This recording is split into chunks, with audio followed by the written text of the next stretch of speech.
Saudara, beberapa waktu lalu polisi mengungkap adanya pabrik pembuatan madu palsu. 3 orang pun ditetapkan sebagai tersangka.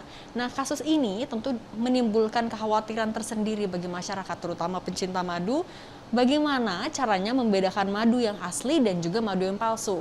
Nah, saat ini saya berada di Lab Uji Departemen Teknik Kimia Universitas Indonesia dan bersama saya sudah ada peneliti produk perlebahan, Pak Sahlan. Apa kabar?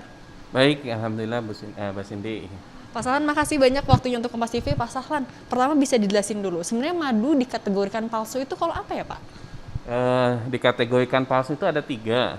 Yang pertama itu memang dia dibuat dengan menggunakan cairan manis, ya, gula, molasses dan lain sebagainya. Kemudian dicampur dengan bahan-bahan lain supaya terlihat seperti madu, ya. Kemudian yang kedua adalah madu oplosan, artinya madunya asli tapi ditambahkan dengan gula dan lain sebagainya supaya kuantitinya semakin banyak begitu.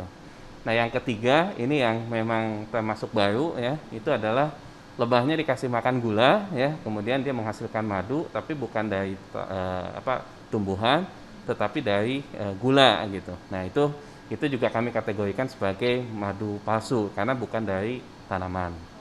Bahayanya, ada bahaya tersendiri nggak sih, Pak, kalau mengkonsumsi madu palsu? Nah, kalau terkait dengan bahaya atau tidak, tergantung dari bahannya tadi kan.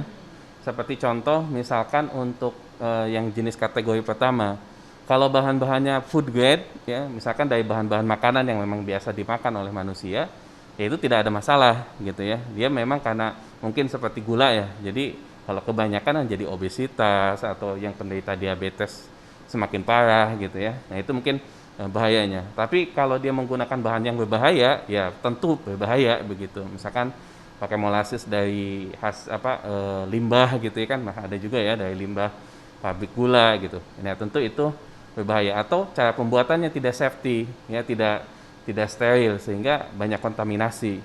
Nah, itu yang membahayakan ya.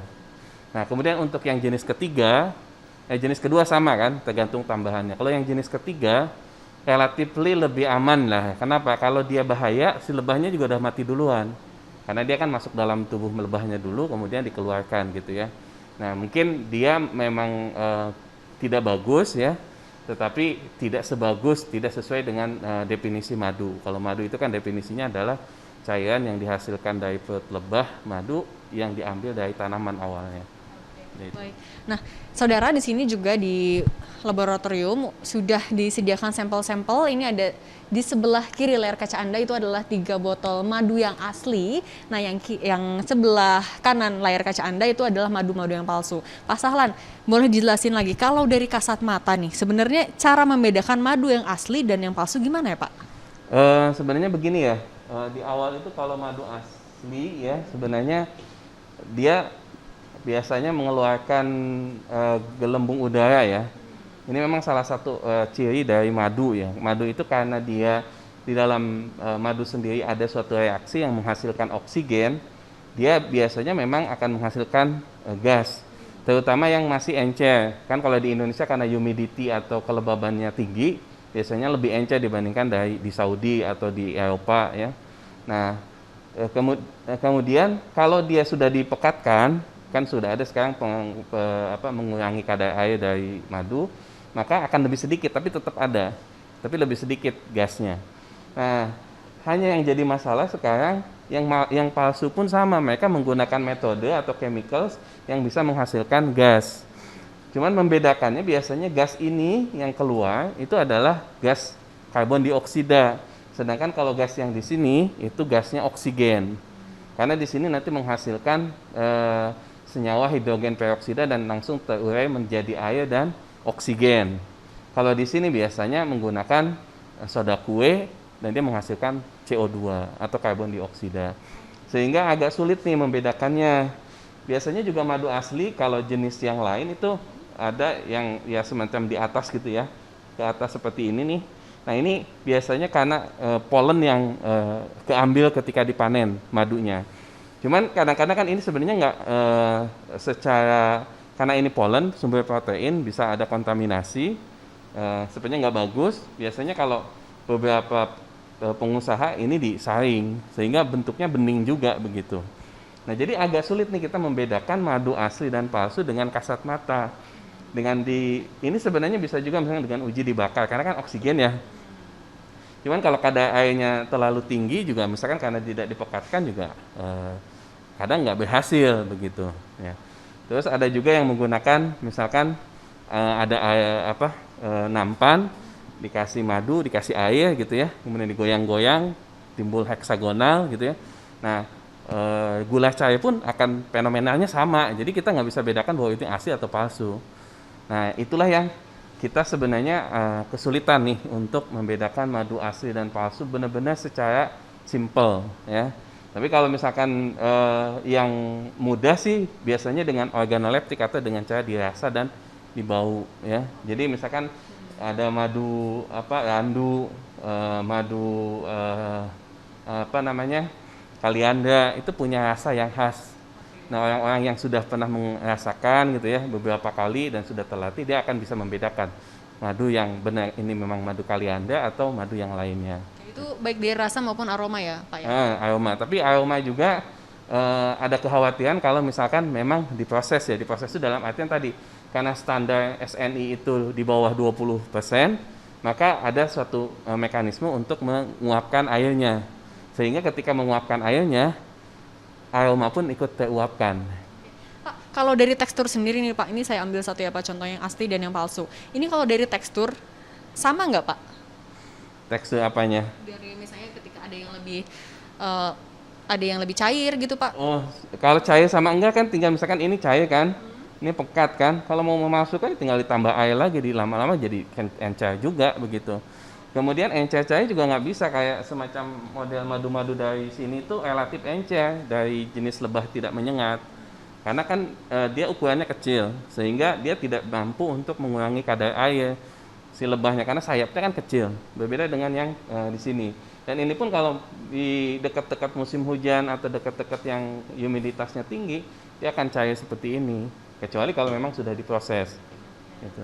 Oke, Pak, berarti kalau misalnya dari kasat mata agak sulit nih. Nah, kalau di sini di lab uji Departemen Teknik Kimia, cara membedakannya pakai apa, Pak? Boleh dijelasin mungkin?